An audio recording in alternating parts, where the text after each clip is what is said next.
My name is Jamie Maldonado, and I have a problem. My son, Leo, can't sleep at night.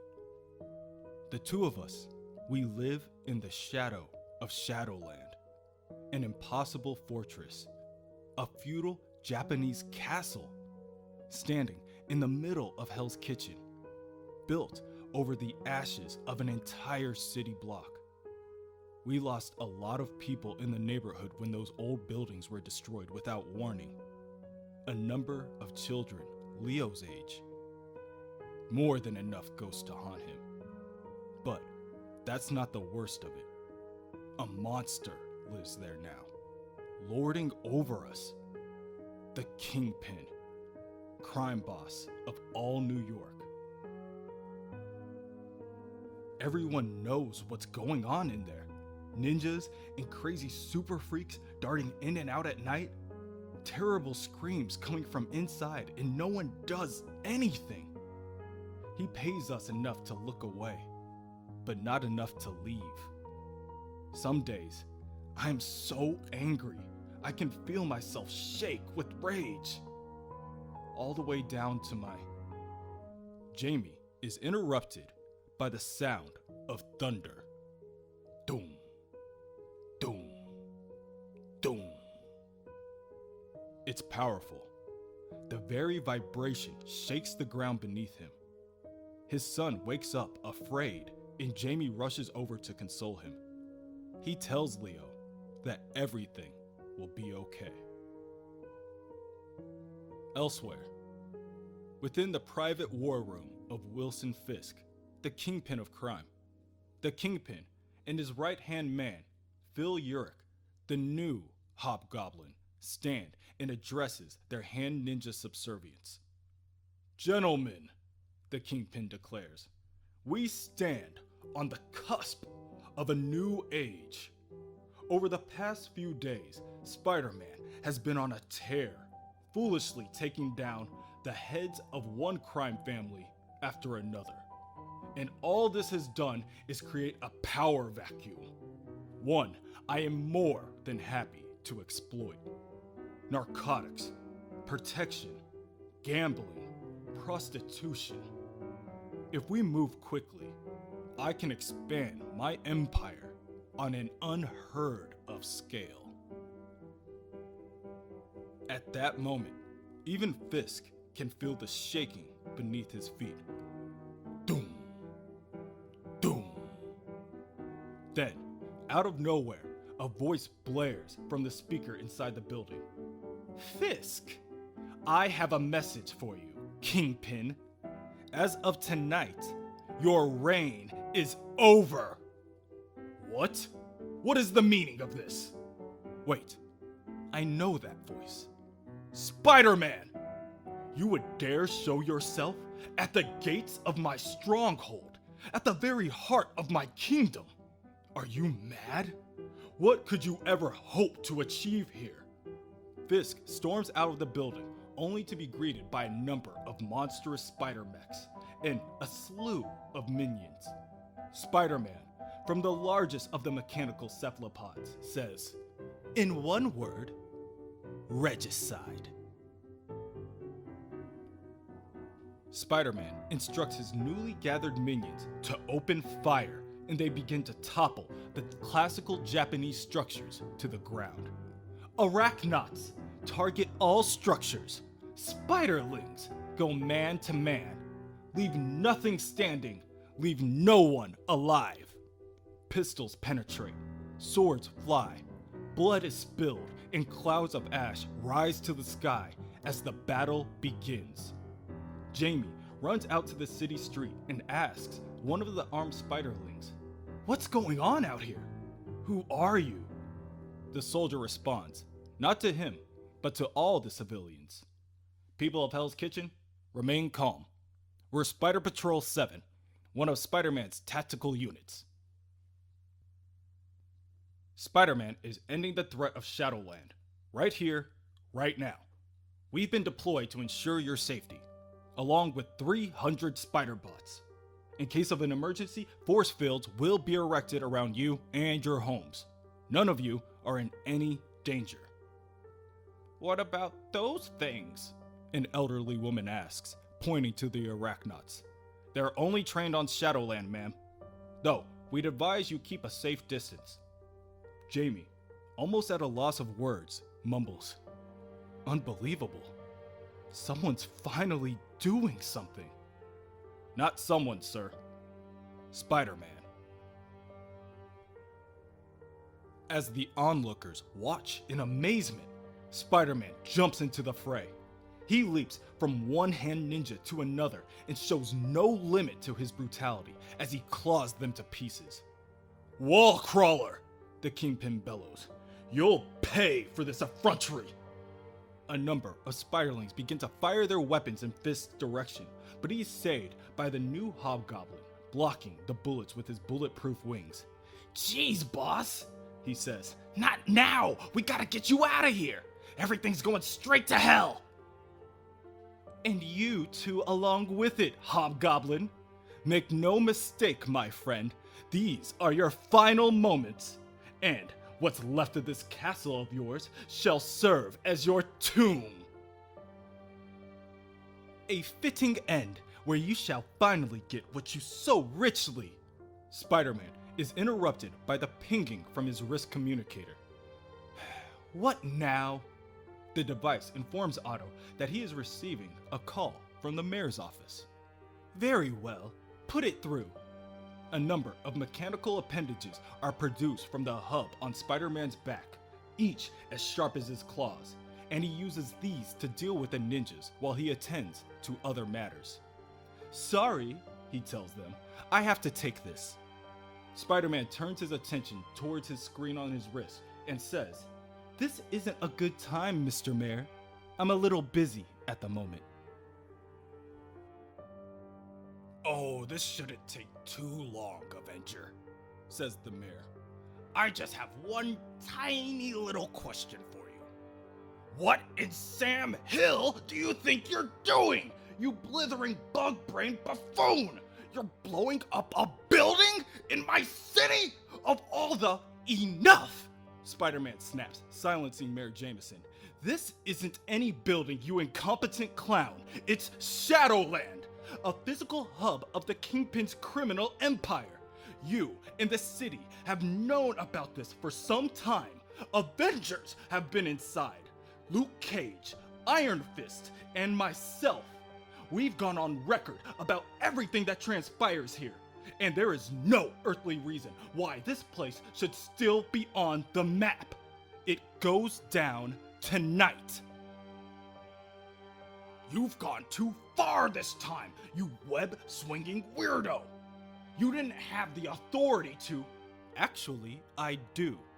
Or will have shortly, courtesy of you, Jameson. What? You heard me. You're going to fill out your forms and make whatever calls you have to, and ensure that this surgical strike has the full backing of the mayor's office. Is that understood? Or do I have to remind you of the little talk we had last week?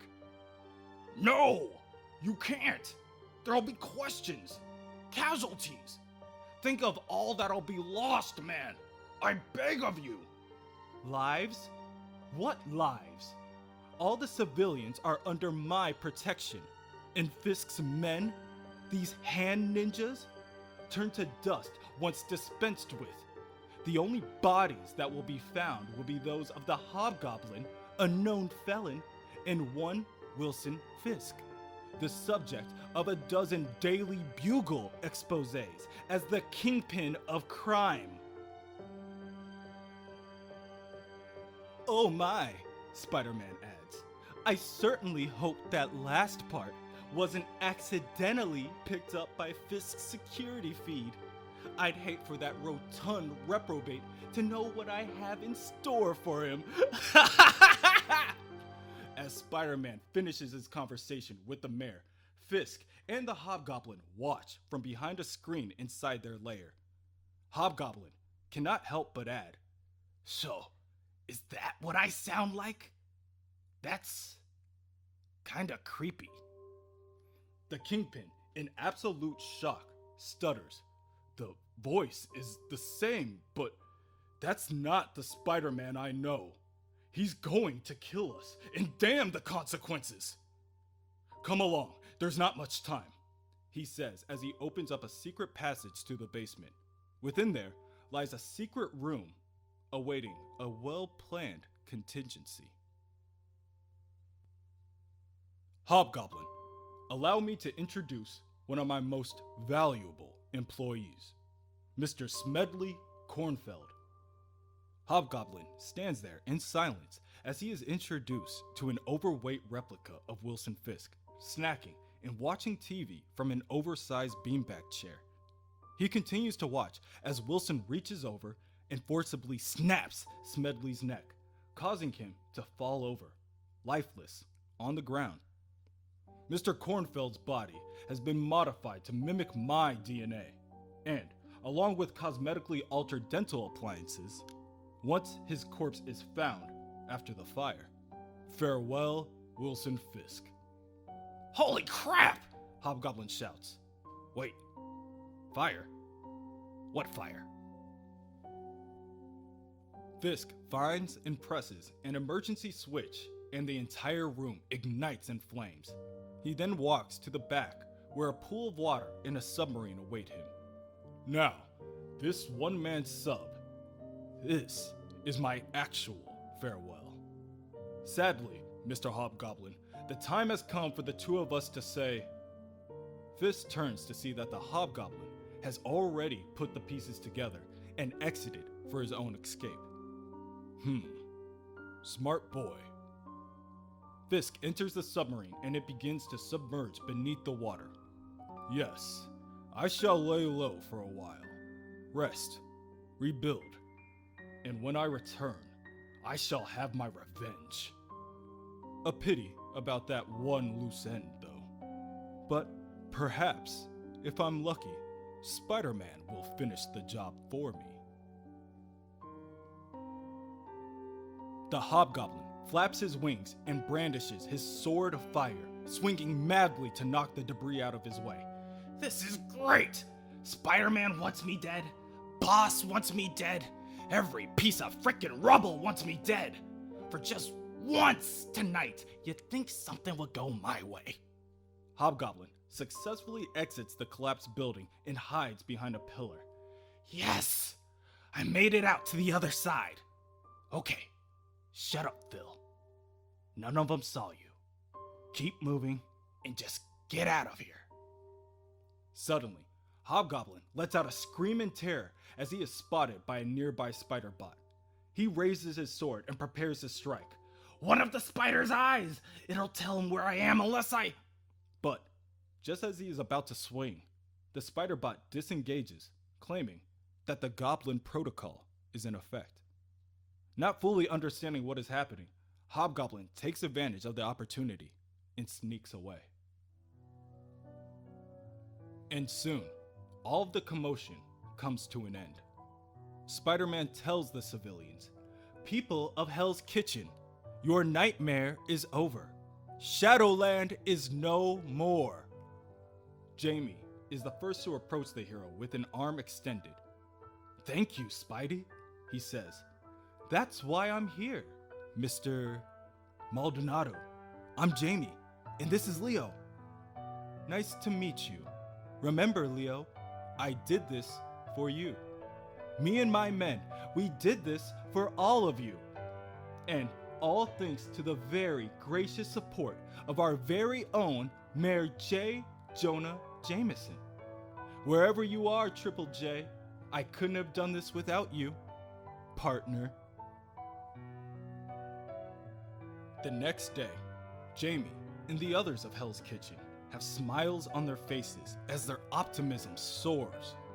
For the first time in a long time, they feel safe. The nightmare is finally over, and they are in a better place, all thanks to Spider-Man. All because he's watching over them. But Spider-Man cannot see everything. Certainly not the new dealer with a goblin tattoo. When a junkie approaches the dealer looking for his usual fix, the dealer tells him that the block is under new management. But the junkie is in luck. This new dealer can produce whatever he needs. Elsewhere, within the sewers, a number of men sporting goblin masks escort some hand ninjas that manage to escape. The masked men tell the ninjas that they are all welcome in the goblin underground. The hand ninjas deny their offer, saying that they are unworthy. They ran away from a fight, and there is no greater dishonor. But the masked men tell them that doesn't make them cowards. It makes them smart. And to the goblin, the ninjas are far from unworthy. In fact, they're worth more than they could ever possibly believe. Once the new group of members assimilate with the gathering crowd of hoods and vagrants, a voice echoes throughout the area. Gather round, my subjects. We have wonderful news. As Wilson Fisk's former minions join our ranks, we gobble up his infrastructure. We've passed the tipping point. 52% of all organized crime in this town is under our control. And for that, we owe a very special thanks to the Spider-Man for cutting off the heads and leaving us the bodies. As of right now, your Goblin King is now the Goblin Kingpin of crime. Without even lifting a finger, I've already won. New York is mine!